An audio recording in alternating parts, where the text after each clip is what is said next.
Bien, Shabbat Shalom. Vamos a ubicarnos en Romanos capítulo 6 y vamos a tener el versículo 9 allí a la mano. Pero vamos a hacer un resumen ejecutivo muy sencillo de lo que vimos la clase anterior. Lo que tenemos que tener claro de la clase anterior es que hemos muerto al pecado. Es que el pecado no se enseñorea más de nosotros. Es tener claro que el viejo hombre fue crucificado con sus pasiones en el madero, significando esto que Yehoshua es poderoso para librarnos de cualquier tentación y fortalecernos ante cualquier debilidad, porque Él pagó el precio. ¿Ya? Eso lo vimos nosotros, y el gran resumen al que pudimos darnos cuenta que estaba contenido ese capítulo se encuentra en Colosenses capítulo 2. Vamos a ver al versículo 12 hasta el versículo 15. Voy a leerlo. Este es el resumen de la clase anterior. Dice así, capítulo 2, versículos 12 al 15, Colosenses. Sepultado juntamente con Él en el bautismo, en el cual también resucitaste con Él. Todavía no hemos resucitado de manera literal, pero ya está, es un hecho, ¿no? Es un hecho. Y en el sentido también metafórico o simbólico, significando de que ya somos nueva vida ahora, ¿ya? Y seremos resucitados con Él por la fidelidad de la operación de Dios, el cual le levantó de los muertos. Y a vosotros, estando muertos en pecados y en la incircuncisión de vuestra carne, os vivificó juntamente con Él, perdonándoos todos los pecados. Trayendo, ¿verdad? Rayendo la cédula de los ritos, o sea, aquí aboliendo el acta de los decretos, que nos era contraria, quitándola del medio y clavándola en la cruz, y despojando a los principados y potestades, los expuso en vergüenza pública, triunfando sobre ellos en el madero. Ese es el resumen. En el versículo 12, ¿a qué bautismo se refiere? Bautismo, cuando, primero que todo, el bautismo en Espíritu Santo y fuego, como lo anunció Juan, porque no es el agua como tal. El bautismo, como lo anunció Juan, viene uno detrás de mí, el cual es más poderoso que yo, Él los bautizará en Ruach HaKodesh y en fuego. ¿Qué significa la expresión? Ya lo habíamos explicado. Porque habíamos explicado el ritual del bautismo como era una inmersión. Era una inmersión. Así que tú te estás sumergiendo, o eres sumergido, o somos sumergidos en su presencia. Quedamos rodeados completamente de su presencia. Y así como cuando sales del agua y sales mojado, sales con una película de agua, igualmente cuando eres sumergido en el poder de Dios, levantas y enfrentas el mundo ungido por el poder de Dios. Por eso habíamos hablado de la parashá, ¿no? Que somos Kodesh. Ahora tenemos la unción del santo. Es esa unción, no como para andar haciendo shows, como a veces se acostumbra a repartir como rayos y poderes y cosas así. Aquí la unción que tenemos es para renunciar al mundo y para denunciar al mundo y sus delitos y todo eso, ¿verdad? Básicamente eso. Que dé para más es voluntad divina, que Dios nos quiere utilizar como parte o expresión de su santidad para atacar las tinieblas o hacer un milagro, una señal o lo otro, ya eso es diferente. Pero la primera misión y el primer fruto, como lo vamos a ver aquí en Romanos, es la santificación, ¿ya? Y ser sumergidos en fuego, habíamos hablado que el fuego en Israel significaba el juicio. El juicio. Ser sumergido en el fuego significaba que ya habíamos muerto con Él y que la muerte de Él pagó nuestro juicio. Eso fue lo que habíamos hablado también. Por eso hemos sido sumergidos en el fuego. Es decir, en su juicio, en el juicio. Con Él, pues aquí lo dice, fuimos sepultados juntamente con Él. Eso es el fuego. No es otra cosa. Es el fuego del juicio. ¿Ya? ¿En qué momento una persona es bautizada con el Espíritu Santo? ¿En el momento en que decide el cambio? No decide. Es que por eso vamos a hablar hoy sobre eso. Porque la Escritura habla, si vamos a Deuteronomio capítulo 30, dice, circuncidará el Señor tu Dios tu corazón. ¿Ya? Luego el profeta Ezequiel también lo revisamos. Yo quitaré, dice el Señor, el corazón de piedra y les daré un corazón de carne. Luego dice, yo derramaré mi espíritu sobre cualquier carne. Es siempre la acción de parte de Dios hacia el hombre. Entonces, ¿cuándo es el bautismo o la inmersión en su poder? Hombre, cuando tú, como lo dijo Pablo, te apartas de los ídolos mudos al Dios vivo. ¿Ya? Por eso, es una pregunta interesante. ¿Cuál es el parámetro? Y por eso, cuando se produjo el primer concilio de apóstoles, en Hechos capítulo 15, había esa disputa, ¿no? Bueno, ¿cómo vamos a saber si un gentil ha nacido de nuevo o no, o tiene el Espíritu Santo o no lo tiene, o si es de los nuestros, o si por lo menos se puede congregar aquí y no va a representar un peligro para los demás? Y bueno, había muchísimas cosas que de pronto pidieron, ¿cierto? Pero Dios se manifestó una vez más, y dice allí que Ruach HaKodesh, el poder de Dios, dijo que bastaba que una persona dejase los 3 delitos de muerte para que de ahí en adelante se le considerase bautizado por Ruach HaKodesh, y que obviamente el fruto lo tenía que mostrar. Pero ¿cuáles son los 3 delitos de muerte? Idolatría, inmoralidad sexual y homicidio. Si una persona, es que como hoy no somos conscientes de lo que era el mundo en ese momento, y de pronto no lo somos de cómo lo es hoy, ¿verdad? Pero en el mundo antiguo toda conducta humana estaba regulada por los dioses. La vida del hombre era esclava de las deidades, de las divinidades, y todo era con lo que veíamos hoy, ¿cómo se dice? Cuando alguien es supersticioso, ¿ya? Así, todo lo hace porque no, es que después me pasa esto, que el color este, que el espejo allá, y el Feng Shui, y la nueva era, y todas esas cosas. Bueno, el Espíritu Santo estableció ese parámetro. Una persona se puede considerar bautizada por el poder de Dios cuando renuncia a los ídolos, a la inmoralidad sexual y al homicidio, y además estudia la Torah. ¿Me explico? Porque puede que alguien en su disciplina, sí, de pronto te apartas de esas cosas, pero el asunto es que al estudiar Torah como que no te gusta, o el Evangelio, dígame. Creo que siempre se relaciona el bautismo del Espíritu Santo con los dones del Espíritu Santo, es decir, el hablar en lengua. Ahí vamos, ahí vamos. Resulta que eso no está mal, una manifestación está mal visto, está mal enfocado. Pablo en ningún momento habló en lenguas cuando el Señor se le apareció, ¿verdad? No habló en lenguas. Ahí lo dice clarito en Corintios, que las lenguas son señal para los incrédulos, ¿ya? No para los creyentes. Por ejemplo, ¿por qué en Hechos de los Apóstoles hablaron idiomas? Hay que entender el contexto. Ya en la tradición de Israel se había dicho que en el monte Sinaí Dios habló la Torah en 70 idiomas para cada uno de los pueblos, porque acuérdense que no solamente salieron los hebreos, salió una multitud de pueblos con ellos, y en ese momento no iba a ponerse en traducción simultánea, ¿verdad?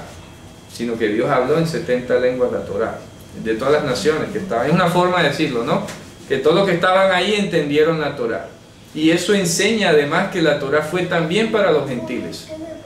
¿Me explico?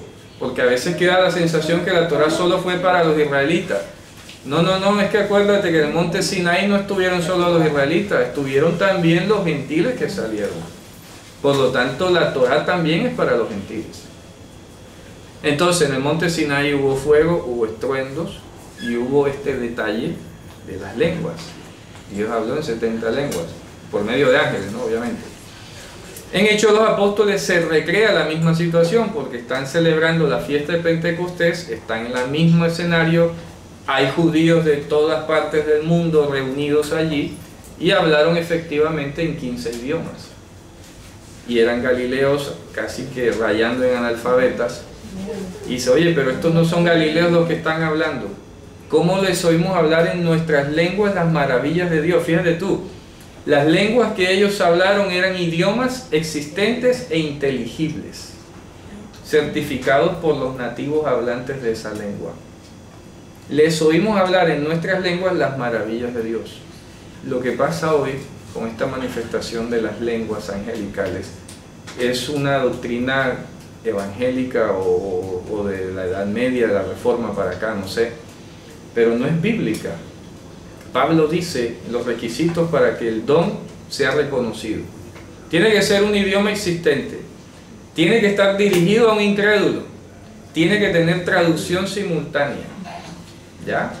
Si eso no ocurre, dice Pablo, entonces cállese en la congregación. ¿Ya? E intente hablar para usted mismo y para Dios.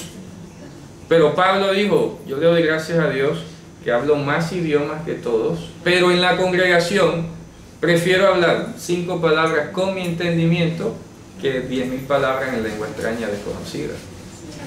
Entonces ha sido una especie de yunque que se le ha puesto a la comunidad cristiana evangélica o a los hermanos allí. Es que si no hablas en lengua no has recibido el Espíritu Santo. Es complicadísimo. Que dicen, ¿tienes algo por lo que...? Sí, un impedimento o algo así. Pues. Y no, eso no es así. El parámetro está en Hechos 15. Apartarse de la idolatría, de inmoralidad sexual y de homicidio. En Gálatas, cuando estudiamos Gálatas, inclusive veíamos que lo que importaba de aquí en adelante era una nueva creación. O sea que no es necesaria tampoco ninguna ceremonia como tal de... No, ya lo otro es la orden del bautismo, sí está clara, el procedimiento, porque es el acto simbólico y público. ¿Ya? Que el mismo Jesús lo hizo. Claro, o sea, él dijo, ¿verdad? Él ordenó, vayan y bauticen, sumerjan, porque es el acto público de la confesión, ya es otra cosa. Pero, ¿Quién bautiza? El que discipula. En Israel siempre fue así. Aquí el que bautiza va a ser el que discipule a alguien. No yo, porque yo no lo conozco, no he tratado, no he tenido esa intimidad con la persona como para yo decir, ven, yo te bautizo. No. En Israel, fíjate tú, que Jesús no bautizaba sino sus discípulos. Ahí lo dice. Pues Jesús no tenía, y Pablo también lo dice, oye, yo nada más bauticé a uno, a fulano y a fulano. O sea, yo personal que discipulé a fulano contado con las manos. Pero Pablo no andaba, tráigame a mí todo lo que... Porque de ahí se deriva este tema también de la cobertura pastoral y de la no sé qué, complicadísimo. ¿Cuál cobertura pastoral? Eso no existe. ¿Ah? Eso no existe, hermano. El que te discipuló es el que te lleva las aguas. Felipe, con el eunuco, ahí en el caminito le aclaró las cosas y le dijo al eunuco, oye, ¿qué impide que sea bautizado? Ah, bien, bautízate aquí enseguida. Él no le dijo, espérate, vamos a devolvernos hasta allá, hasta donde Pedro, a Juan, a Santiago, que son las columnas para que tengas la cobertura de ellos. Nada, eso no, ese lenguaje no existe. Dígame, hermano. Eso. Ok, es que ahí está claro. Y ahí lo dice que Jesús mismo no bautizaba. Si Jesús hubiera impuesto este tema de la cobertura pastoral o de lo otro, de la autoridad... Entonces, si no, o sea, lo que pasa es que a veces piensan de que el pastor es el que tiene la unción. Claro. Ya, claro, ese es el problema. Claro. Entonces, más que los discípulos tendríamos que decir que Jesús tenía la unción y sin embargo no bautizaba. Claro. ¿Ya? Exacto, deberían de ser los bautizados, no, decirle a los apóstoles, no, queremos con Jesús. Sí, con eso Jesús. No nadie pensó en eso nunca. Eso no Nadie pensó en eso. Es lo que se vende. Es correcto. Es lo que se vende. Claro, porque mira, en última se quiere mantener como un monopolio, un manejo allí acumulado, concentrado, y eso nunca ocurrió en Israel, nunca pasó así. ¿Ya? Fíjate tú. Entonces, lo que pasa con las lenguas, para rematar esta parte, las lenguas son un don que está destinado para los incrédulos, usado en el momento en el que las condiciones se den. Ya, así. Y que tiene que tener profecía, exhortación, consolación o edificación. Tú no puedes ponerte ahí y tú mañana vas a tener un carro y te voy a prosperar. Eso no es el mensaje de que tienes que comunicar. Tienes que comunicar profecía. Ahí lo dice, que lo oculto de su corazón se haga manifiesto. Tú no puedes usar la lengua para decir en lengua, ¿verdad? Y la masaya sabe, el Señor dice te voy a prosperar. El Señor dice, eso no es. Tienes que denunciarle su pecado que está allá oculto, para que se arrepienta, ¿de acuerdo? Y de ahí entonces empiece su edificación. Ese es el orden. Dígame, hermano. No, que también en el Hechos 9:18 habla de que este Pablo cuando Ananías pone la mano sobre él, recibe la vista y eso, y después mismo fue bautizado también. Claro. Tampoco fue llevado a ningún lado. Sí, sí, no fue llevado, vamos a llevarte aquí a la cobertura de los de Jerusalén o algo por el estilo. Fíjate tú. Entonces, ese es el parámetro mínimo, que tú te apartes esos 3 delitos de muerte, que empieces a congregarte, a estudiar la Torah, a recibir la instrucción del Evangelio y a que muestre fruto. El fruto es lo que Jesús lo dijo, ¿no? Por su fruto lo vas a conocer. Hay un primer fruto inicial que son esos 3 delitos de muerte, que es lo más grave, la esclavitud más grande, y de ahí en adelante vas a ver si la persona efectivamente ha sido libre del mundo y del pecado. El problema es que ellos hacen diferencia entre el bautismo. Sí, sí, El claro. bautismo, para ellos el bautismo del Espíritu Santo se manifiesta de dos formas. Una cosa es el bautismo en agua, recibes lo que ellos llaman el sello del Espíritu Santo. Y segundo, es la llenura del Espíritu Santo, que se manifiesta juntamente con el don de lengua. Eso es un invento de ellos, es un invento. Ese es el orden, ese es el orden. A ver, Pedro nunca lo viste hablando Entonces, en el que no lengua. habla en lengua no está lleno del Espíritu Santo. Entonces no tiene como tanta unción y por lo tanto Exacto. como que no es tan Por eso todo el poderoso. mundo anda buscando Claro. la lengua. Pero ahí sí en Romanos habla de que si tú tienes el don de lenguas, tienes que buscar la interpretación. Que sea, de ese mismo, que sea traducible. porque no seas como una Sí, símbolo que- claro, símbolo que suena, Claro. pero que no edifica, porque Claro. el que habla en lengua significa así Ahí mismo, vamos. pero el que interpreta edifica a los demás. Y ahí es el otro punto a aclarar. Eso es una expresión irónica, porque los dones se dieron para la edificación de la iglesia, no edificaciones personales. Entonces Pablo lo dice allí, pero cuando tú terminas de leer el capítulo al final, te manda a hablar para ti mismo y para Dios. Y bueno, si tú te entiendes tu trabalengua, tú mismo, Edifica. pero Dios instó a un culto racional. ¿Ya? Y no puede haber raciocinio ni razón cuando no estás entendiendo lo que estás diciendo. Dice, ¿cómo va a decir amén a tu oración si no ha entendido lo que has dicho? Quedaría sin fruto, dice allí. Quedaría sin fruto. En tu mente quedaría sin fruto. No creció nada allí, ¿cierto? Y Pablo hablaba en un lenguaje comprensible para todos ellos. No se ponía a hablar en griego o en hebreo o en arameo. ¿Ya? Se estaba dando un caso extraño de que estaban maldiciendo al Y eso era la otra posibilidad, de que hay que conocer el contexto histórico, y Corintio, por ejemplo, era una ciudad famosa por los oráculos de Delfos y todas estas cosas. Y allá la gente también, habían los profetas, que eran los que entraban en éxtasis, hablaban lenguas extrañas, y pareciera ser que alguno de ellos, uno que otro allí, estaba maldiciendo a Jesús. Porque Jesús, ahí lo dice Pablo, capítulo 12, nadie que hable por el Espíritu de Dios llama maldición a Jesús. ¿Ya? Entonces podía ser posible que al balbucear palabras, guiado por quién sabe qué espíritu o qué ánimo, estabas maldiciendo a Jesús. Y algunos decían amén. Y decían amén a eso. ¿Qué tal? Y puede que se ocurra por desconocimiento de la persona. Puede que ocurra, por eso es O sea, que importante. sea usado por el enemigo para decir, para maldecir. Pero no, un creyente no puede ser usado por Satanás para eso. ¿Ya? Lo que puede ocurrir es simplemente, bueno, expresar una palabra engañosa o falsa, me explico. Porque, ¿qué es lo que mueve esa doctrina a las personas? En última, como para no verse diferente, se inventan la lengua. Miren, yo una vez escuché a un pastor famoso, eso que sale en televisión, no voy a decir ni el nombre, hablando en esas lenguas, y bueno, no sé, el Señor me ha permitido conocer un patrón de lenguas más o menos amplio. Digo, cuando yo escucho algo, enseguida me queda algo, no sé. Y no sé, cuando esa persona habló, yo escribí las palabras que le escuché. Se me dio por buscar la mera transcripción fonética en internet, y muchísimas de las palabras que usó salían en un cántico a Krishna en la India. Imagínese usted, un cántico a Krishna, el dios Krishna en la India, ya, de los Hare Krishna, era un cántico, salían las palabras allí. Y bueno, ¿qué tiene? Eso no es posible. ¿Cómo va a salir una palabra de Dios en un cántico a otro Dios distinto? Eso no cae, algo extraño de ahí, ¿cierto? Bien. Entonces fíjense ustedes, consolidando esto, el bautismo inicial, el que debemos experimentar nosotros los creyentes, es el de la circuncisión del corazón, el de haber muerto, ¿verdad?, con Mashiach. Haber muerto con Mashiach significa que el pecado ya no se enseñorea más de nosotros, que renunciamos y rompimos relaciones con el mundo, que ya no tenemos miedo de decirle no al mundo, chao, te vi, ¿verdad?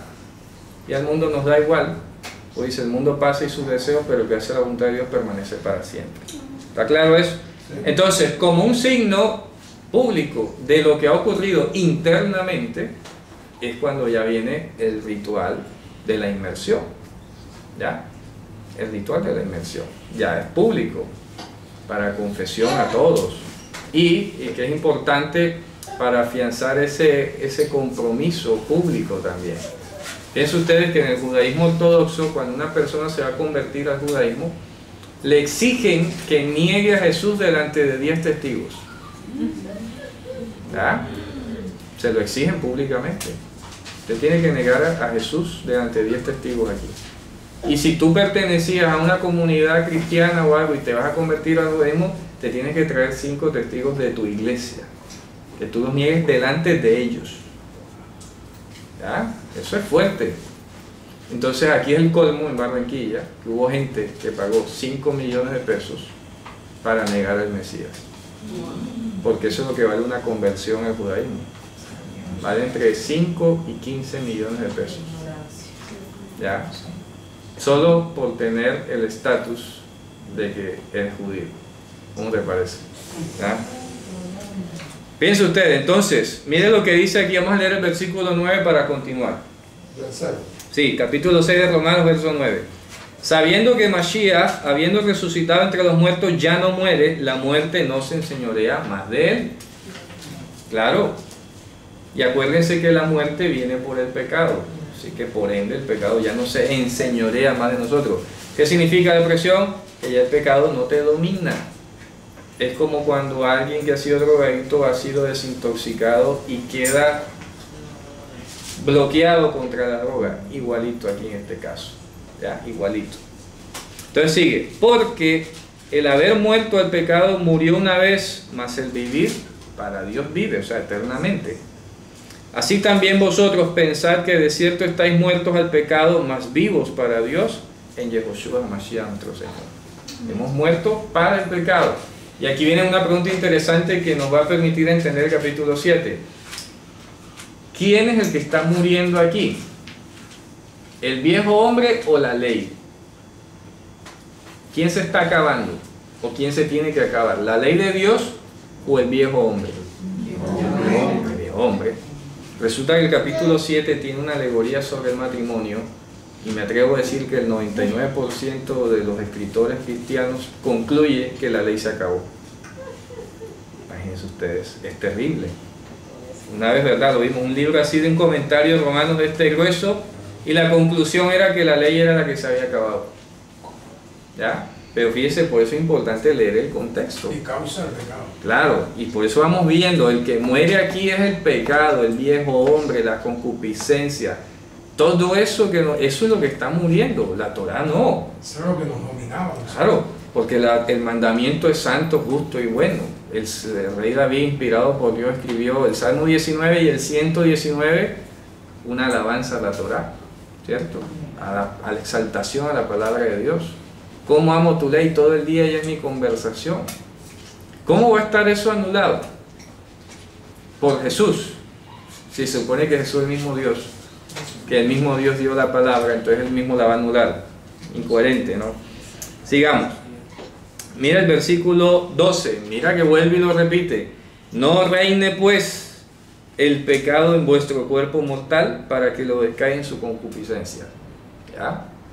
En otras palabras quiere decir, no hay razones para que tú le concedas a tu cuerpo el volverse a habituar a los mismos vicios y pasiones que tenías antes. Si ya tú tienes el poder, la unción del santo. La unción del santo te la dio y te dio ejemplo, ¿ah? Porque Jesús lo que vino aquí básicamente también, entre otras cosas, fue a dar ejemplo de cómo íbamos a vivir nosotros con Ruach HaKodesh. Yo recuerdo el drogadicto. Ajá. Yo me lo puse y lo compartí una vez, 2 veces, 3 veces. Y una vez que tuve la oportunidad de orar por él, él se fue. Pero al otro día no lo encontré y se sentía avergonzado conmigo porque me dijo que me había fallado. Ya. Y bueno, ¿por qué? No, que consumió 3 drogas. Y bueno, primeramente a mí no me ha fallado. Fallamos primeramente a Dios. Correcto. Y luego, pues, de pronto te sientes avergonzado porque, Claro. yo te compartí. Sí, sí. Pero yo le dije una cosa que tuviera él conciencia.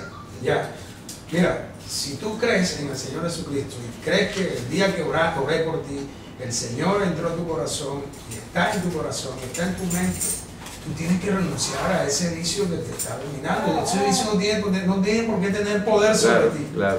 ¿Ya? Entonces, usted no va a creer, pasó un día con la caleta, le vendía la droga, él manejaba un taxi y frenó. Ya, eso fue La lucha. bájate, compra, Sí. ya. Y se acordó de las palabras. Y empezó a orar y a reprender y a pedir al Señor que echara fuera de él Claro. todo vicio, de toda cosa. Y eso aceleró el carro, hermano, que fue a tener allá a un restaurante a comprar comida y llevar a su casa, porque ni eso llevaba a la casa. Fíjate. Y de ese día ese varón empezó a perseverar los caminos. Qué bueno. Y él dice que sintió algo que salió. Claro. Dice que Excelente. sintió como algo que hubiese, que saliese. Tienen que desconectarse las cuerdas de la iniquidad, como dice el Salmo. El Señor es justo, corta las cuerdas de la iniquidad. Se experimentó que en Cristo Hay libertad. hemos muerto, hay Así libertad es. y hemos muerto al pecado. Así es. Sigamos. Mire lo que dice el 13. Ni tampoco presente vuestros miembros al pecado como instrumento de iniquidad. Antes preséntalo a Dios como instrumentos vivos, ¿verdad? De entre los muertos. Y vuestros miembros a Dios por instrumento de justicia. Porque el pecado no se enseñoreará de vosotros. Pues no estáis bajo. Ojo. Allí en griego no tiene artículo. ¿Ya? En griego aparece la misma expresión que vimos en Gálatas. Hiponomo. ¿Ya? Aquí la tenemos en griego. Y eso marca, fíjense ustedes, que si usted lee ignorando el contexto, ya termina concluyendo, viste, ya no estamos bajo la ley. ¿Cierto? Estamos en el versículo 14. Mira lo que dice aquí. Hiponomon sale en griego, esto se lee así, hiponomon. Eso no significa bajo la ley, no está hablando de Moisés, no está hablando de los mandamientos. Pablo no puede, después de todo este discurso en el que se está muriendo el pecado, el viejo hombre y todo, no va a concluir, y ahora ustedes no están bajo la ley. ¿Me explico? Sería una contradicción gigantesca. Oye, si el que se tiene que ir de aquí es el pecado, el que se tiene que ir de aquí es el vicio, la concupiscencia, entonces, ¿por qué la ley se va a acabar? ¿Qué significaría entonces la expresión hiponomo? Ya lo vimos en Gálatas, hiponomo significa subordinado, esclavo. Entonces ahí no se debe traducir, ya no estáis más bajo la ley, sino decir, ya ustedes no son esclavos. ¿Ya? Porque mira, leamos el versículo 9, dice, el pecado no se enseñoreará más de vosotros porque ustedes no son esclavos, ¿verdad? Sino que están sujetos a la gracia. ¿Me explico? La expresión hiponomo significa subordinado, significa alguien que está sujeto, ¿verdad?, a servidumbre. Hipo, ¿verdad?, equivale a sub en latín. Sí, es como si estuvieras diciendo entonces que la ley era la que nos tenía esclavos Algo así. y no el pecado. Algo así. Y nomon es orden, ordine, subordine, subordinado. Hiponomon, subordinado. Dice, ya no eres esclavo, ya no eres un subordinado. Lo otro que debería alguien decir, pero que no lo dicen, es que la expresión, ya no estáis más bajo ley, por lo menos deberían colocarla en el sentido de sentencia. ¿Ya? Ya no estás bajo sentencia. ¿Cuál sentencia? Lo que dice más adelante en Romanos capítulo 7, que si tú te vas a acercar a Dios casado con el pecado, la ley te sentencia a llamarte adúltero. Entonces, ya no estás bajo esa sentencia de adúltero, porque ya tu marido el pecado murió. Pero la expresión jamás, entiéndase, jamás significa que ya tú no estás sujeto a los mandamientos. Significa la Torah. Claro, ahí no está hablando la Torah. Y como lo vimos en Gálatas, no tiene artículo definido en griego. El artículo definido en griego sería ho, ¿ya? Ho. Hipohonomos. Si ahí dijera hipohonomos, ahí sí dijera bajo la ley, que está hablando de Moisés. Pero no la tiene, no existe. Y el traductor castellano es el que le ha puesto el artículo. Pone el artículo. Y todo el mundo, para rematar, la única ley de la que siempre se habla es la de Moisés. Venga. Pero no si traduce ley entonces. Sí, Orden, claro. Orden. Sentencia. Sentencia, en términos generales, sentencia. Significa orden, norma, ley, sentencia. Tiene varias connotaciones. Claro, la ley tiene- Pero aquí es una expresión lingüística. Hiponomo, subordinado. Ya ustedes no son subordinados. Es que Pablo también usa la palabra ley para varios calificativos, por lo menos él habla de la ley del pecado, la ley Claro. de los miembros, la ley de la mente, Claro. la ley del espíritu, o sea, tiene varios... Claro, lo que quiero enfatizar aquí es para que no suene ni siquiera que estamos como, que la ley del pecado, sí, pero ahí no dice que es la ley del pecado, pero tampoco es que dice que sea la ley de Dios, es que no tiene artículo definido. Pues está diciendo simplemente ya ustedes no son unos subordinados. ¿Subordinados a qué? Hombre, si ahí te acaba de decir que el pecado no va a reinar sobre ti, el pecado es rey, tú eres el súbdito, la figura es clarísima. Entonces ya el pecado no se va a enseñorear, no va a reinar porque ya tú no eres súbdito de él, ya tú no eres hiponomo. De hecho, no había subordinación tampoco a la ley, ¿no? Nada. Sí. ¿Cuál subordinación a la ley? Si estabas, eras esclavo de delitos y pecados. ¿Cuándo el mundo fue obediente a la Torá? Como para decir ahora, no, ya no Ya no estás, estás allá. ya no estás bajo la ley. ¿Cuándo lo has observado? Esa es la ley bajo la que nace todo ser humano, Claro. bajo la ley del pecado, La sentencia. sentencia. Dice entonces, pues ¿qué? ¿Vamos a pecar porque ahora ya no somos subordinados? Es decir, ahora sí podemos pecar deliberadamente porque ya no tenemos una sentencia encima. ¿Ya? Fíjate tú. No, ni más faltaba, de ninguna manera. ¿No sabéis que a quien os prestáis vosotros mismos siervos, fíjate tú, el paralelismo, siervo, te habla de siervo específicamente. Si tú te haces siervo de alguien para obedecerle, soy siervo de aquel a quien obedecéis, sea del pecado o de la obediencia. ¿Ya? Por eso es que no hay libre albedrío. ¿Te das cuenta? Porque todos nosotros nacemos hiponomos, nacemos subordinados al pecado por naturaleza. Nadie nace libre del pecado. Nadie. El pecado me concibió mi madre. ¿Ya? Y el pecado entró a todos los hombres por cuanto todos pecaron, heredaron el pecado, la condición pecaminosa, destituidos de la gloria de Dios. Todos inicialmente nacemos hiponomos. ¿Quién nos está libertando entonces? Es Joshua. Él es el que nos hace libres del pecado y automáticamente no nos deja allí a la deriva, nos hace siervos de la justicia. ¿Ya? El libre albedrío existiera si Jesús nos librara del pecado y nos dejara ahí en un término neutro, sin tomarnos para Él. Bueno, elige ahora sí, ya conociste el pecado, ahora me conociste a mí, elige a ver cuál de los dos. Eso no pasa en la Biblia. ¿Ya? Dice en Pedro que hemos sido llamados de las tinieblas a su luz admirable. ¿Ya? Jesús lo dice en Juan capítulo 15, yo los escogí para que salieran del mundo. Yo los escogí. Y se lo dijo a los discípulos, vosotros no me elegisteis a mí, yo los elegí a ustedes. Fíjate. Porque en Israel era costumbre eso, el que tenía la plata era el que decidía con qué rabino estudiaba. Pero como la mayoría de ellos eran pobres, eran pescadores, no tenían para pagarse una yeshiva ni nada, ¿ya? Entonces dice, ustedes no me eligieron a mí. No es por la plata que vinieron, no, quiero estudiar contigo, no, contigo, nada. Yo los escogí a ustedes. ¿Ya? Es ustedes.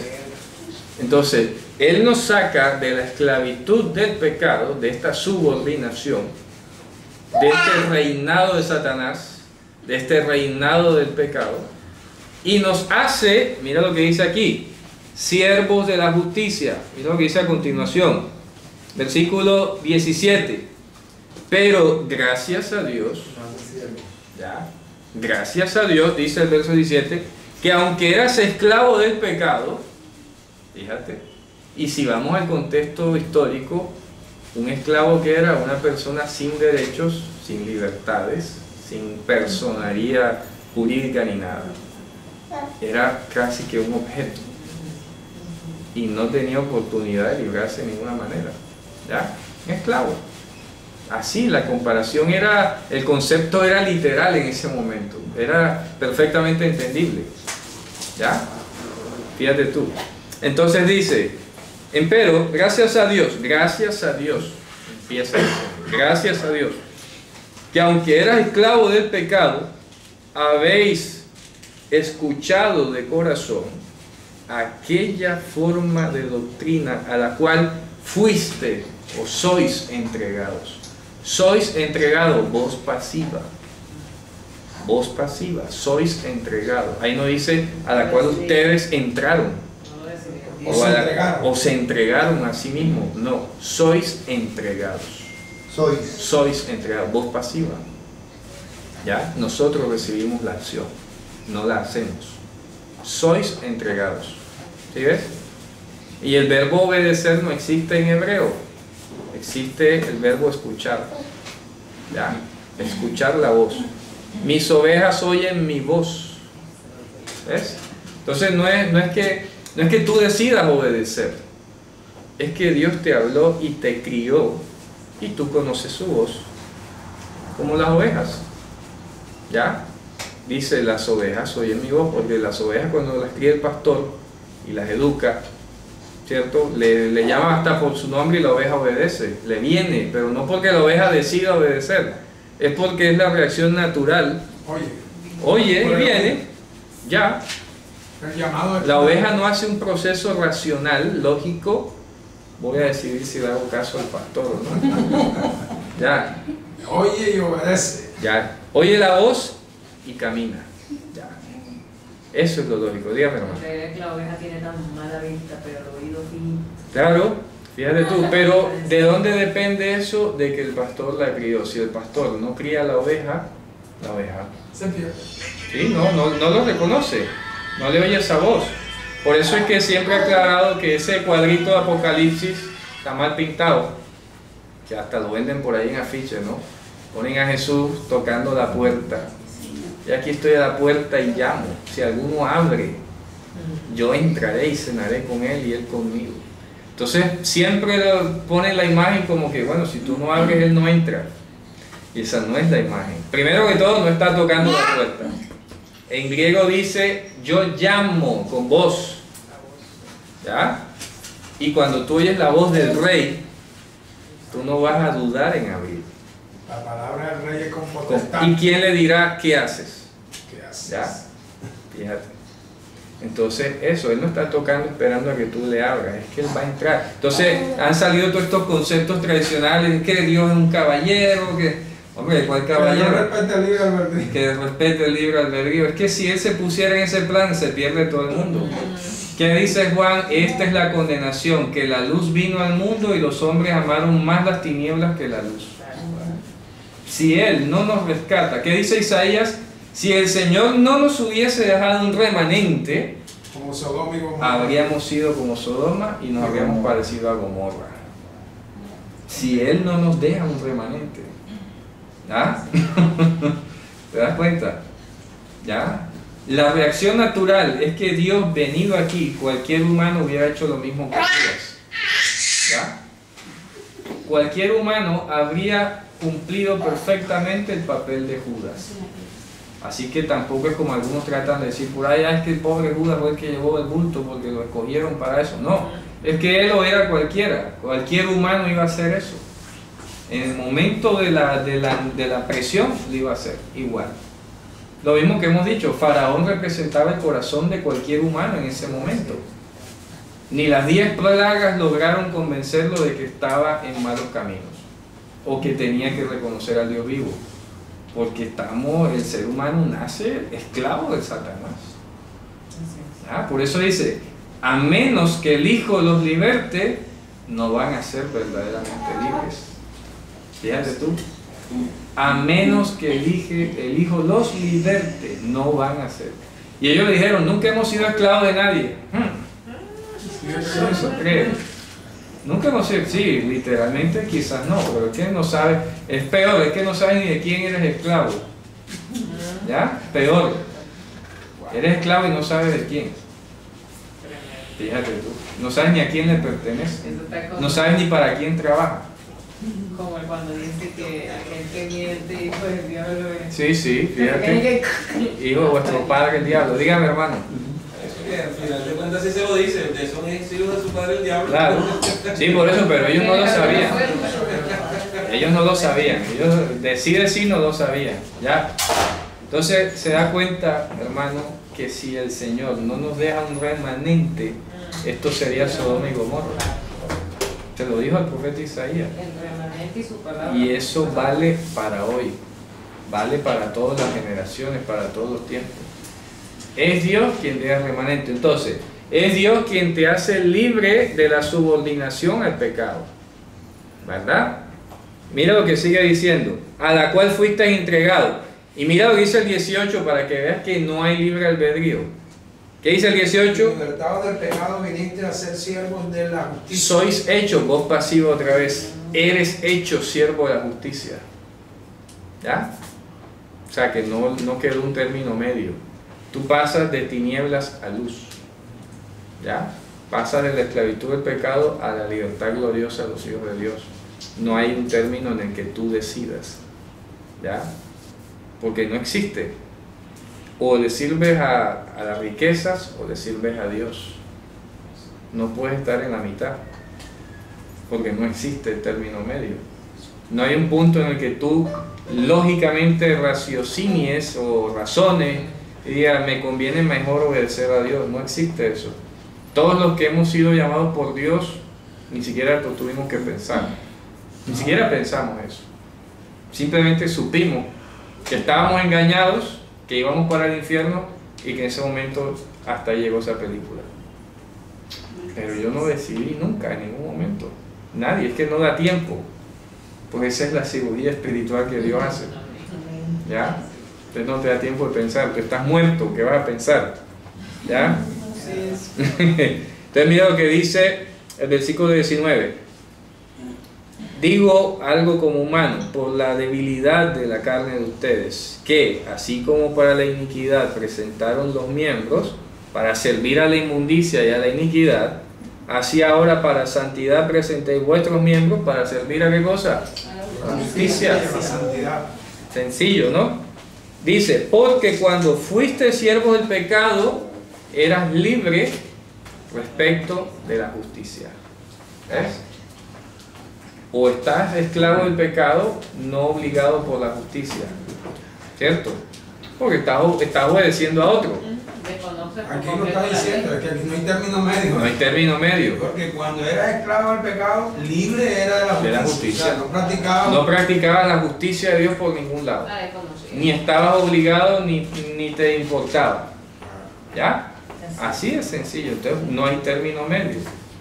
O eres uno o eres el otro. Y sigue diciendo en el 21. ¿Qué fruto pues tenías de aquellas cosas de las cuales ahora os avergonzáis? Porque el fin de ellas es muerte. Fíjate. Por eso dice que la muerte no reinará sobre nosotros. Mas ahora, librados del pecado, ¿ya? Voz pasiva, y hechos siervos de Dios, voz pasiva, otra vez, tenéis por vuestro fruto la santificación y como fin la vida eterna. Fíjate tú. Es decir, que ahora tú has sido regresado de los caminos, como dice el proverbio, hay caminos que al hombre le parecen rectos y su final es muerte. Has sido quitado de ese camino y has sido puesto en otro camino. Y la senda que recorre es la de la santidad. Por eso, la Torah, finalmente, para los creyentes, para nosotros, es la senda de la santidad. ¿Ya? El Salmo 119 dice: la senda de tus mandamientos correré, porque tus procedimientos son justos, son buenos. ¿Ya? ¿Salmo? Salmo 119. ¿Ya? Fíjate tú, sencillo. Y no te va a costar trabajo, porque ahora has escuchado la voz del Rey, porque Él te ha educado y te sigue instruyendo. El Espíritu Santo le recordará todas las cosas. ¿Ya? Y ahí dice que te anhela celosamente, que te guarda, que Él es poderoso para guardarte sin mancha y sin caída delante de su trono. Fíjate tú.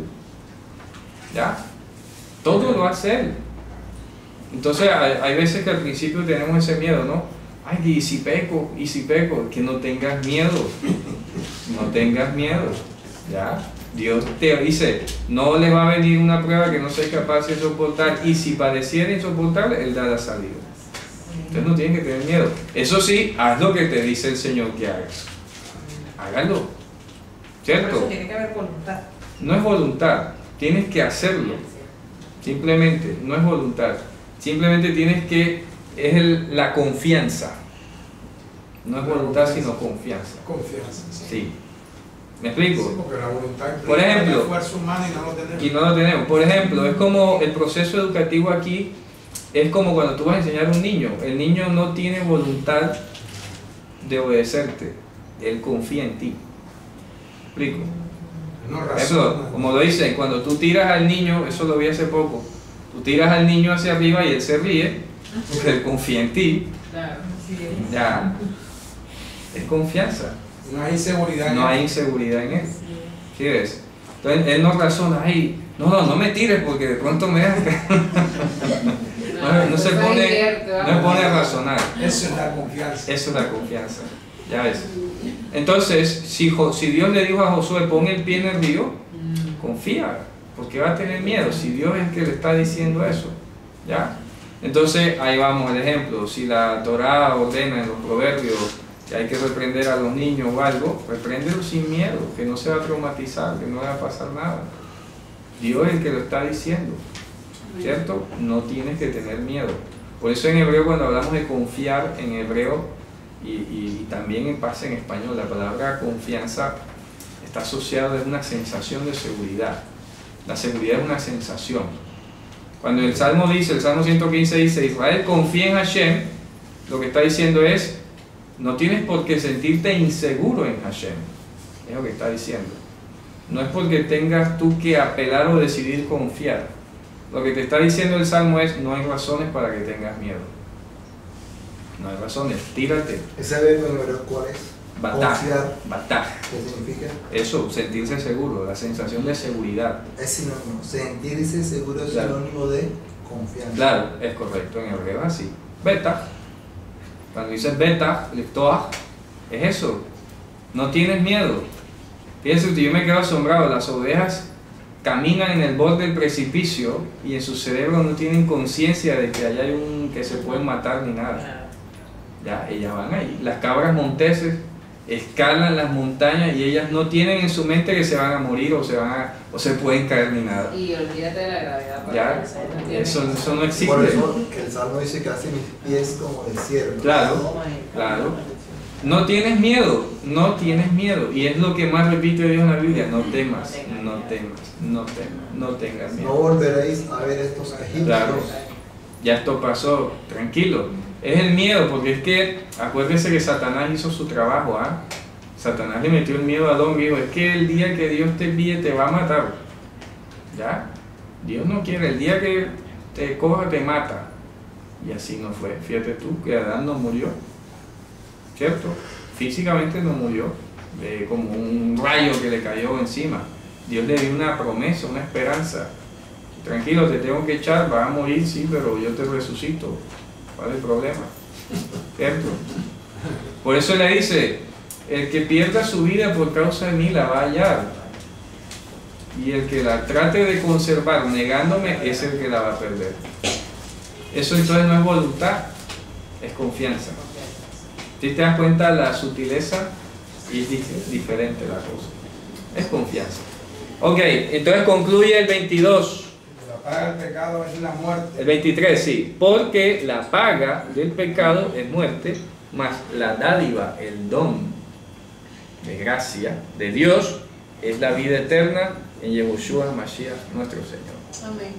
Fíjate tú, ahí no dice la vida eterna es la recompensa de tu decisión de haber optado por el Señor. ¿Ya? Es un don. Es un don que Dios te dio. Tú ni te lo esperabas, ni te lo imaginabas. Ni te lo merecías tampoco. Y te lo dio. Así de sencillo. Entonces, pasamos al Y esa capítulo. escogencia del Señor se manifiesta de diferentes maneras, porque puede usar como instrumento a otras personas. Sí, para que uno le hable la palabra. claro, mira que ahí lo dice Pablo, ¿no? Uno es el que siembra, otro es el que riega, y es Dios el que da el crecimiento. Así que de pronto el que predicó no vaya a ver el fruto de lo que sembró, pero pasaron los años y de repente sí. Por ejemplo, yo tengo una amiga que yo en la universidad le prediqué toda la carrera y nunca nada, ella seguía ahí en su catolicismo y todo, con su María y toda la cuestión.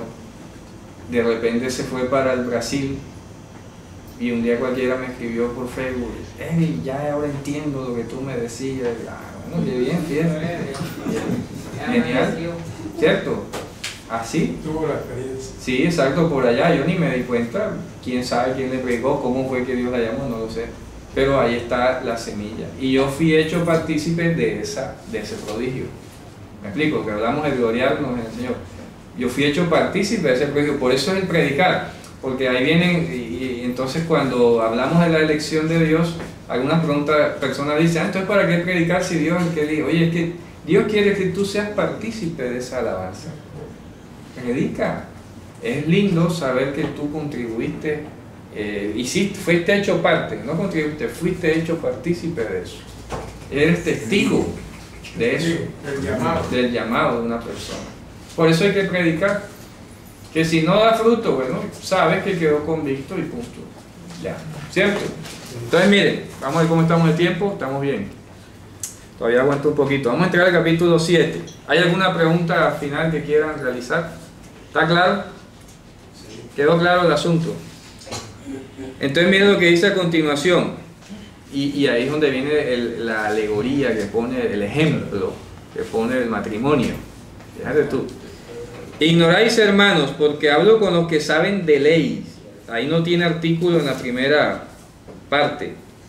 ¿Ya? Hablo de los que saben de ley, o sea, de leyes en cualquier campo. Cualquier campo. Dice que la ley se enseñorea, cualquiera que sea, se enseñorea del hombre en tanto que éste vive. Es un principio universal, obvio, ¿no? Solamente a los señores de la Inquisición se les ocurrió juzgar a los muertos en Efigie, ¿no? ¿Ya? Sí. ¿Ustedes no sabían eso? En Efigie. Significaba, por ejemplo, hay una novela que se llama La gesta del marrano, de Marcos Aguinis, y narra la historia de un judío que fue capturado en Chile, ¿ya? Junto con otros. Resulta que en el camino, en el barco de Chile al Tribunal de Inquisición en Perú, se murió uno de los procesados y lo juzgaron muerto ahí, lo sentaron y lo juzgaron, ¿ya? Y lo quemaron así ya, el cadáver, exacto, el cadáver y todo. Entonces aquí Pablo está diciendo: en principio universal es que la ley se enseñorea al hombre en tanto que éste vive. ¿Qué objeto tiene juzgar a un muerto? Eso es ilógico. ¿Ya? Eso solamente le pasa por la mente a un católico, eso. ¿Cierto? Entonces dice... Eso confirma que los muertos no están muertos. Entonces dice: porque la mujer... Entonces mira el ejemplo. Ahora mira el ejemplo que introduce. ¿Ya? Ahí da el principio universal. La ley rige en tanto que el hombre vive. ¿Quién es, escucha, quién es el que muere? ¿La ley o el hombre? El hombre es el que muere. La ley va a quedar ahí para los que vengan. Está hablando de la ley del matrimonio. Sí, no, pero el principio universal es ese. El principio universal es que aquí la Constitución... Mira, yo me puedo morir mañana. Y la Constitución de Colombia va a seguir intacta. ¿Me explico? El Código Penal va a seguir intacto. Le va a importar poco si yo me muero mañana. ¿Me explico? La ley es la que sigue. Los que se mueren es el hombre. ¿Está claro eso? Bien. Preste mucha atención. Mira lo que dice. Porque la mujer que está sujeta a marido, mientras el marido vive, está obligada a la ley. ¿Ya? Mas, muerto el marido, libre es de la ley. ¿Cuál ley? La ley del marido. ¿Cuál es la ley del marido? Vamos a seguir leyendo. Así que, viviendo el marido, ¿se llamaría qué? ¿Quién la llama así? La ley. La ley del marido. ¿Está claro? La ley del marido dice que si ella se acerca a otro hombre, eso se llama adulterio. Ya. ¿Está claro? Está hablando específicamente de una ley. Sí, está dando un ejemplo. Está dando un ejemplo. Ojo. Ella está ligada, llamada adúltera si se llega a unir con otro hombre distinto a su marido, si el marido está vivo. ¿Ya? Tendría que pasar que el marido muera para que la ley no la llame adúltera, pero la ley no se acaba. La ley simplemente la deja de llamar adúltera, que es otra cosa. Pero si ella se vuelve a casar, otra vez se activa la ley para ella. Por eso no se puede acabar la ley. La ley queda suspendida en cierto modo o inactiva dependiendo de la circunstancia. Si ella se vuelve a casar, ¡puf!, se alumbra el bombillo otra vez. Entró otra vez a legislar, a valerle, a aplicarle. ¿Ya? ¿Está claro, no? Sigamos. En el versículo dice, así que viviendo el marido se llamará adúltera si fuere otro varón, mas si su marido muriere es libre de la ley, de tal manera que no será adúltera si fuere de otro. Claro, la ley te dice, no, si usted es libre, pase con tranquilidad, no se le va a alumbrar ningún anuncio. ¿Ya? Dice el 4, así también vosotros, hermanos míos, estáis muertos a la ley por el cuerpo de Cristo. ¿Ya? Ahora van a ver cómo se entiende eso. ¿Qué es estar muerto a la ley? De acuerdo a lo que acabamos de decir ahora. ¿Ya?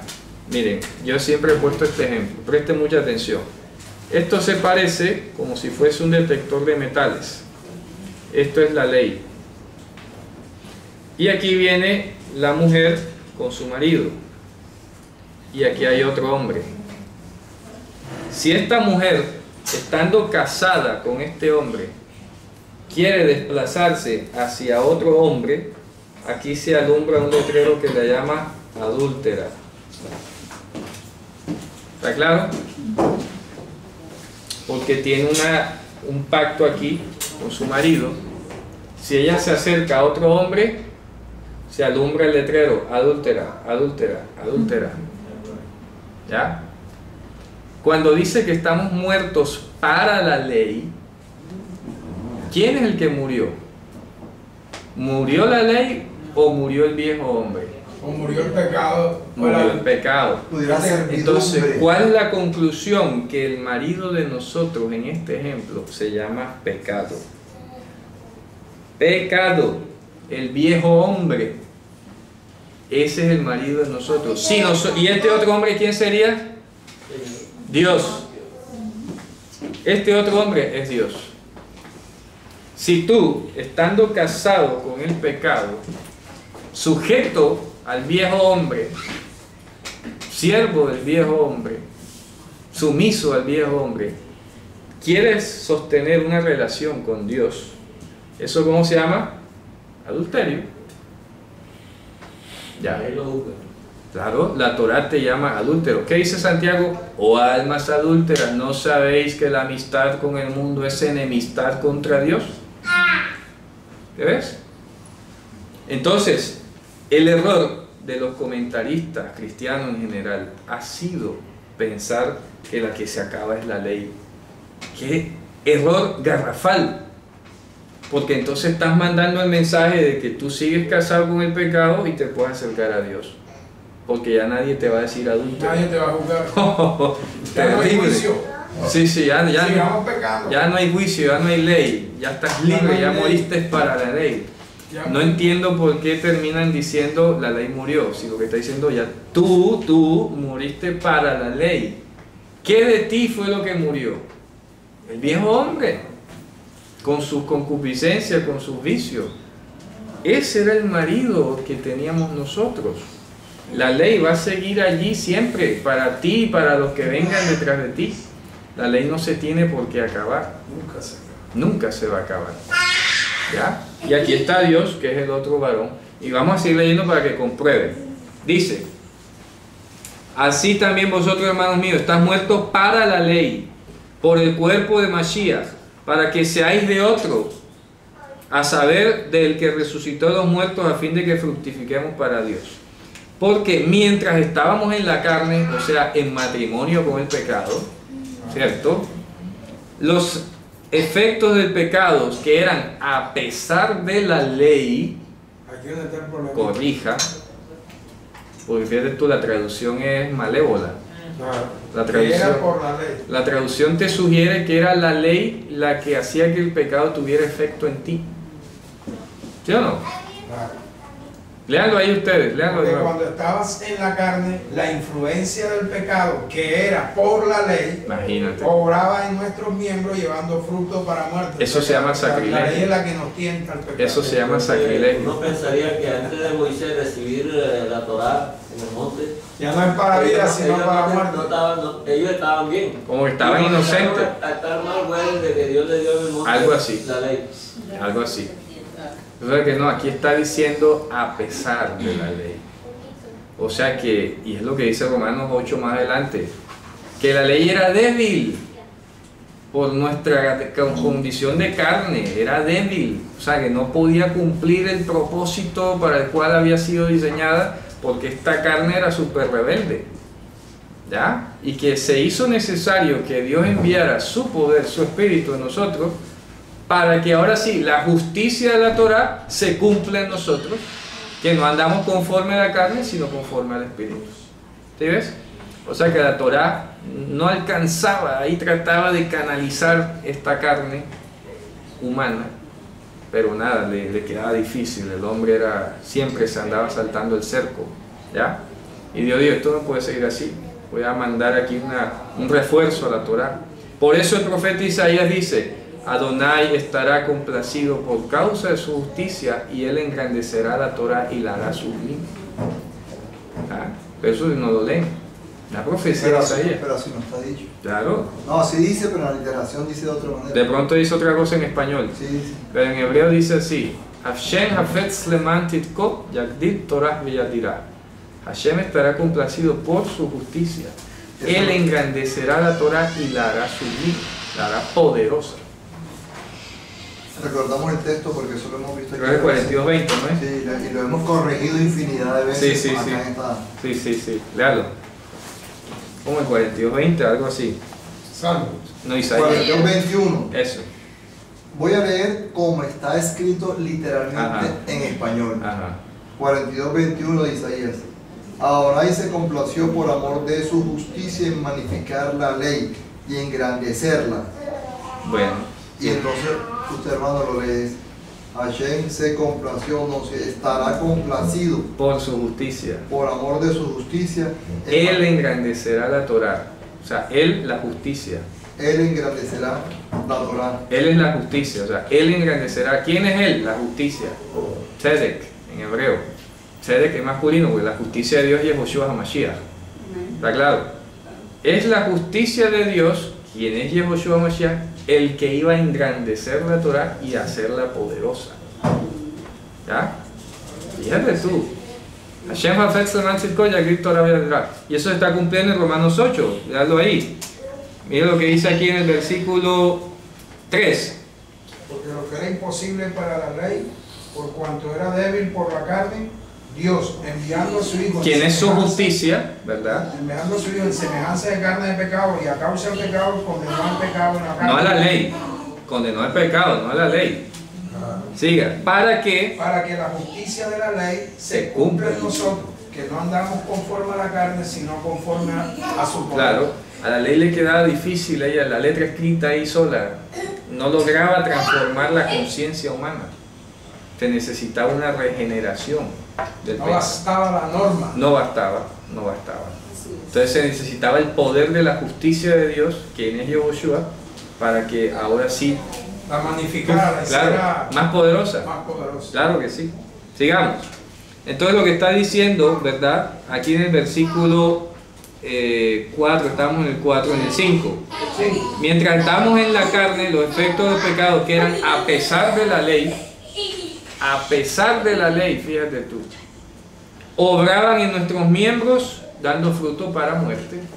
Claro, porque a pesar de que estaba el mandamiento, ¡pah!, tú lo violabas y te la pasabas violando el mandamiento. Ya no, ya te pusieron un freno, ¿cierto? Ya basta. Se acabó el problema de la contienda con el mandamiento.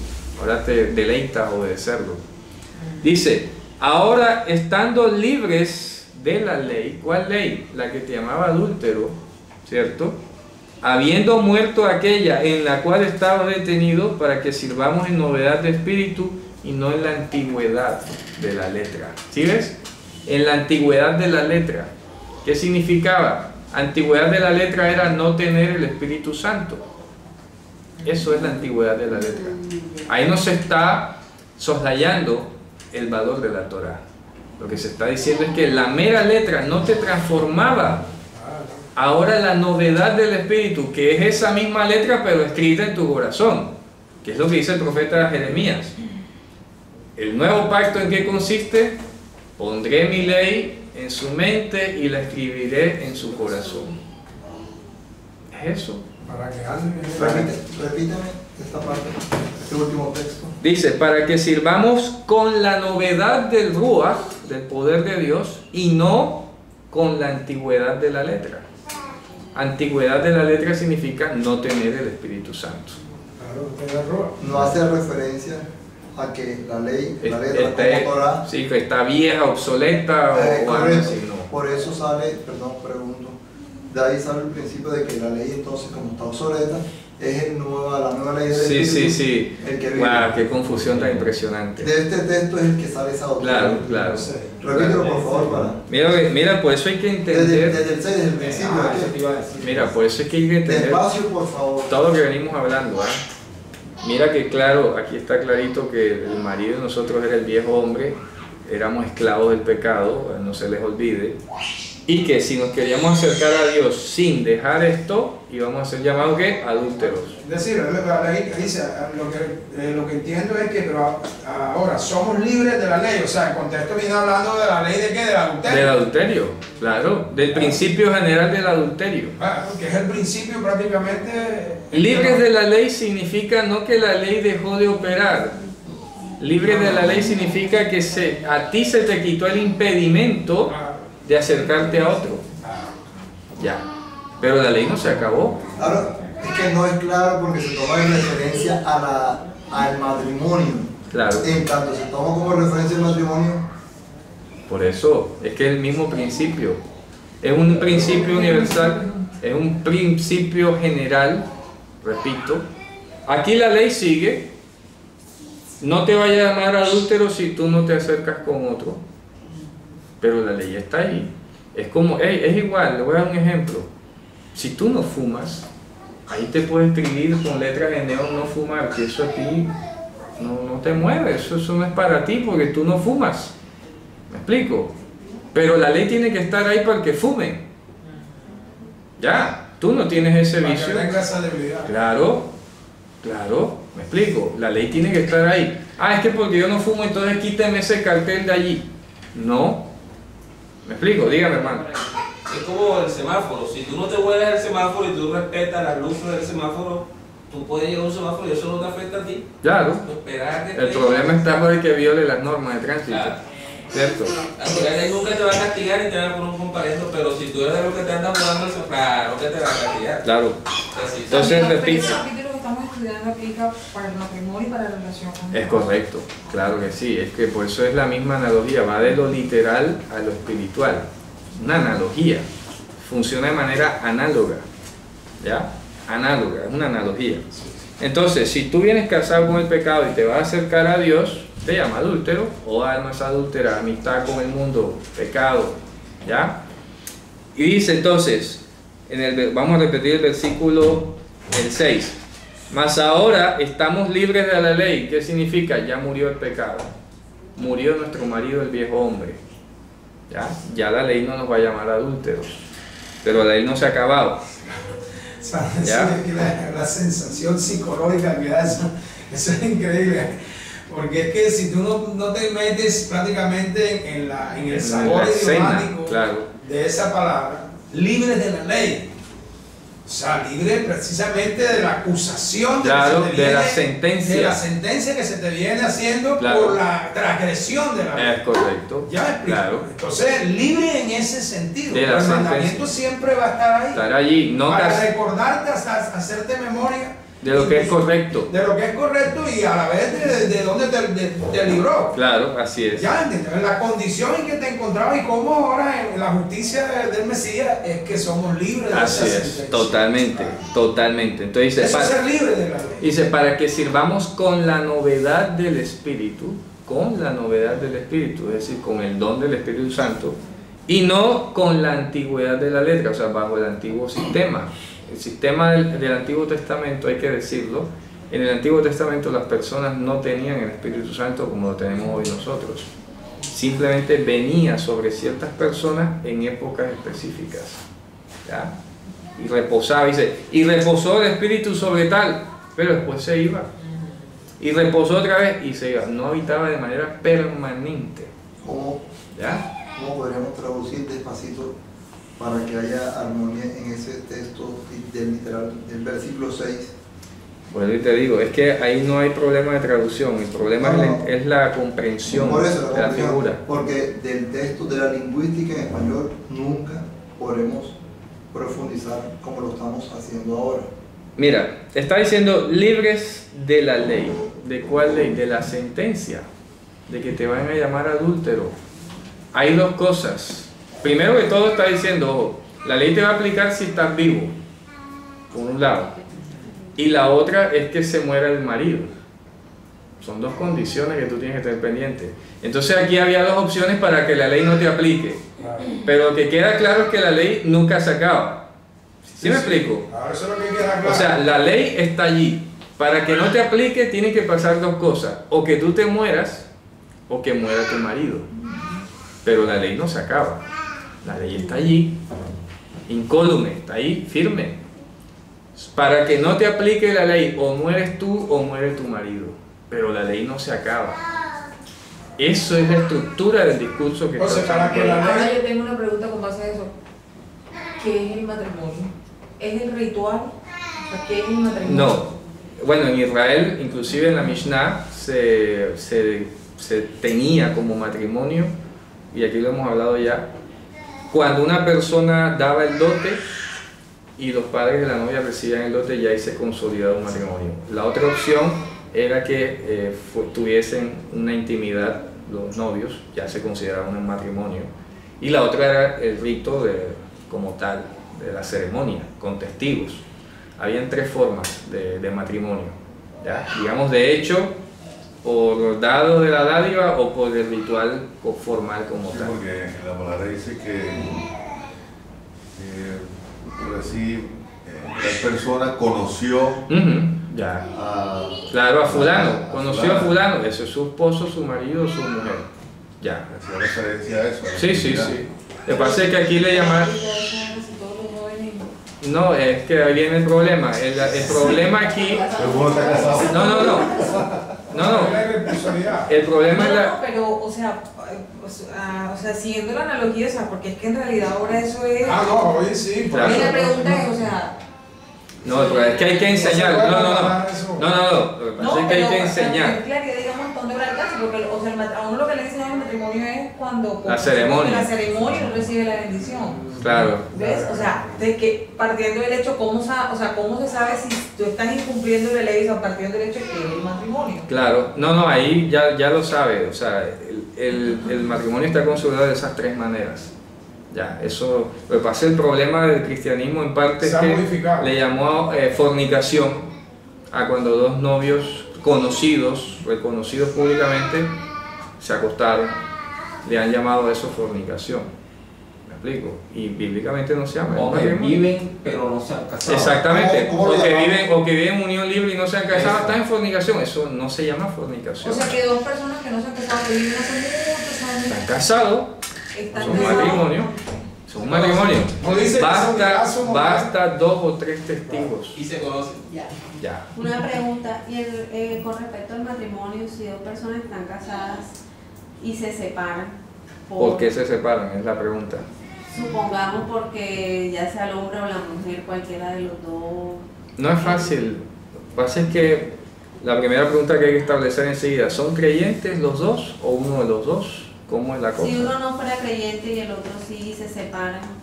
¿Qué? Entonces, el que no se puede volver a casar ninguno de los dos, o la que es creyente o el que es creyente se puede. Lo que pasa es que bíblicamente está el procedimiento. Ya el procedimiento Pablo lo estableció.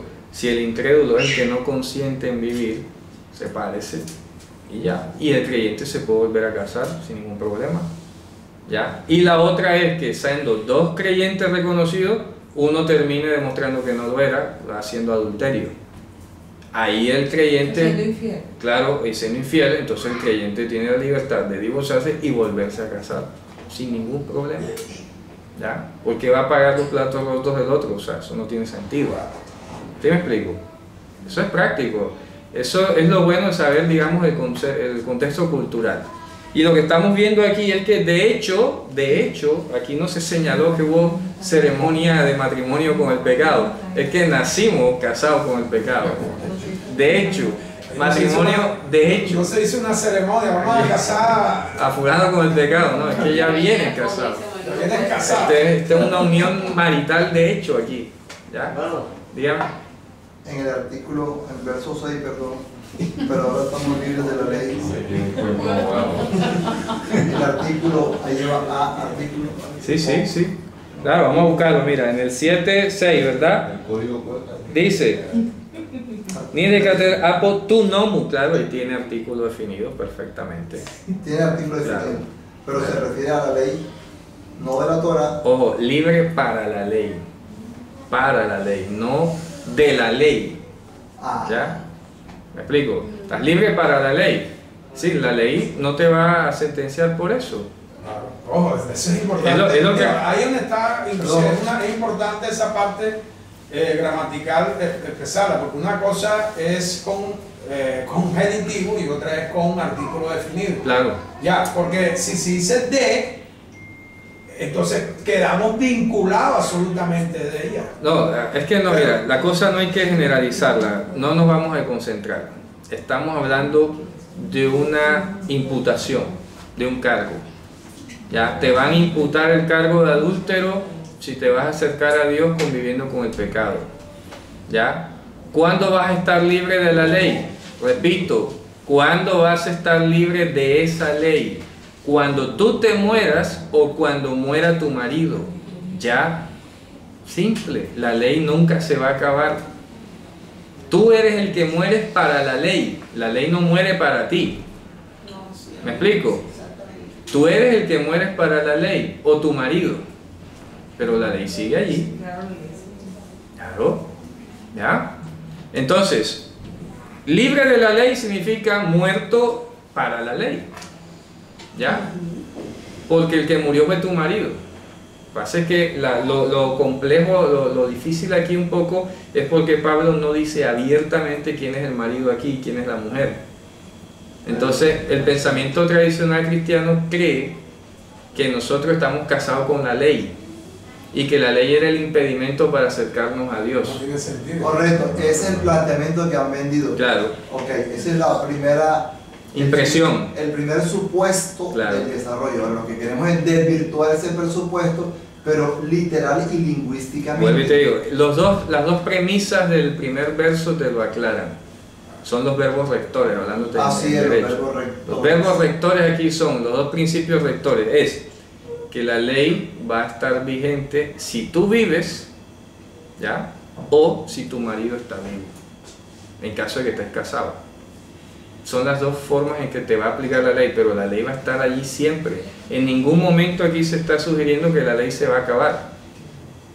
Tú eres el que te mueres o tu marido. Son las únicas dos formas en las que la ley no te aplica. Ya. Pero ya va a ser existiendo. Pero va a seguir existiendo allí, como una norma. ¿Ya? Entonces, cuando dice, ahora estamos libres de la ley, o libres con respecto a la ley, ¿qué significa eso? Teniendo en cuenta que la ley no es la que se acaba, y tú sigues vivo, entonces ¿quién fue el que murió? Tu marido. ¿Quién es tu marido? Ah, que es que hay que descubrir el viejo hombre. ¿Ah? Ojo, vamos a hacer el ejercicio. La premisa te dice que la ley está allí y que solamente te deja de aplicar es si tú mueres o muere tu marido. Ojo, sencillo. Ahora, tú sigues vivo, tú y yo estamos vivos aquí. La ley está allí. ¿Quién murió? ¿Dónde está el marido? Hay que buscarlo. ¿Ya ves? El viejo hombre. Ahora veo dos cosas. Claro. El viejo hombre, que es el pecado, obviamente. Veo dos cosas. A ver, Pablo dice que el pecado se enseñoreaba a nosotros. Claro. Era el Y Señor. luego dice que la ley se enseñorea del hombre mientras esté vivo. Entonces veo dos roles. Claro. El pecado enseñoreándose De nosotros. Y la ley también se señorea. ¿Por Claro, qué? estamos casados. Porque señala. Hay una relación. Claro, hay una relación con el allí. pecado. Claro. Entonces, está cumpliendo, son dos roles distintos. Claro. Ven acá, tú vienes enseñoreándote con el pecado hace rato. Sí. Pero también Dios no nos dejó sin ley para decirte que eso No, simplemente diciendo, hay una relación allí, tiene una relación con el pecado, y si te quieres acercar a Dios así, no puedes. Por eso es el Hay un detector, límite. como dices tú, el Detector. detector inmediato. Claro. Que te va a decir que así no te puedes acercar a Dios. Correcto. Tiene que morir alguno de los dos. Entonces, Y yo pienso que tú no. obviamente no, porque estamos aquí. Estamos aquí. ¿Sí o no? Sería el colmo que muriéramos nosotros y el pecado quedara vivo. ¿Ya? ¿Está claro el ejemplo? Y eso es lo grave, morir así. Claro. Por eso él habla de morir del pecado. Sí, total, de entrada. Es que vuelve y digo, es que no te puedes El que acercar a debe Dios. morir, es que en el 6 lo dice, debemos morir al pecado. El que tiene que morir es el pecado. Es que esa es la obra de Jesús. Por eso dice, por el medio del cuerpo de Jesús hemos muerto para la ley, para esa sentencia. Para esa, entiende esa sentencia. Sí, entonces dice, para que sirvamos con la novedad del Ruach, del poder de Dios, y no en la antigüedad de la letra. ¿Ya? Esa es la novedad de hoy. Claro. ¿Por qué? Porque la letra sola no mataba el pecado. Perdón. ¿Ya? Pregunto. Pero también en otro texto se podría pensar, dice, hermano, si la letra es el solo contacto, entonces está diciendo, innovó el régimen de la letra que era el solo contacto. Por eso. ¿Por qué? Porque, repito, la letra sola no mataba el pecado. No tenía poder para acabar con este marido. Tenía el mandamiento ahí y nada, prevalecía del marido, del viejo hombre. Tu voluntad prevalecida. Entonces la letra que estaba escrita en las tablas no te podía lavar la conciencia ni purificar la conciencia. Ya, no tenía ese poder. ¿Quién hizo eso? El Ruach HaKodesh fue el que mató al viejo hombre. Y cuando dice, ya no vivo yo, me pide Cristo. Por eso, él es ahora nuestro marido. Obviamente, porque ahora sí atravesamos y ya no nos llaman adúlteros. Vamos a seguir leyendo. Dice, ¿verdad? ¿Qué puede decir? Bueno, entonces, ¿es la ley entonces el pecado? No, en ninguna manera. La ley no puede ser el pecado. Ahí te lo termina de aclarar. Si tú tenías duda de quién era tu marido, no es la ley, porque la ley no es el pecado. ¿Ya? ¿Ya ves? Tu marido era el pecado, no la ley. ¿Ya? ¿Es la ley el pecado? De ninguna manera, ¿cierto? Yo no reconocería el pecado si la Torah no me dijera lo que es pecado. Eso es lo que está diciendo. Yo no lo reconocería. ¿Ya ves? Distinguiría. Claro, no discerniría entre una cosa y otra. Pero la Torah me dice cuál es la justicia divina, y cuando yo me miro en ese espejo me doy cuenta que sí, yo era casado con otro. ¿Ya? Y que precisamente hoy hay mucha gente que conoce bastante escritura, la lee, pero saben que no pueden hacer nada para impedir, que tienen ciertos vicios, ciertas cosas. Es que ahí está la diferencia. La diferencia es la libertad con que hemos sido llamados nosotros. Que el pecado nos enseñorea de nosotros. Sencillo. no estamos anclados a ningún vicio allí, porque es el poder de Dios el que nos ha hecho libres, no la obediencia a los mandamientos. ¿Me A ver, explico? y también yo me ponía a pensar que también la iglesia cristiana te enseña mucho, o sea, también te miden que todo es pecado. Ajá. O sea, escuchar música es pecado, Claro, es pecado, sí. todo es pecado. Hay que ver también el alcance de... No, porque por supuesto hay pecados que tú sabes que estos son pecados, Claro. pero hay que ir como más al fondo de... ¿Qué es la amistad con el mundo?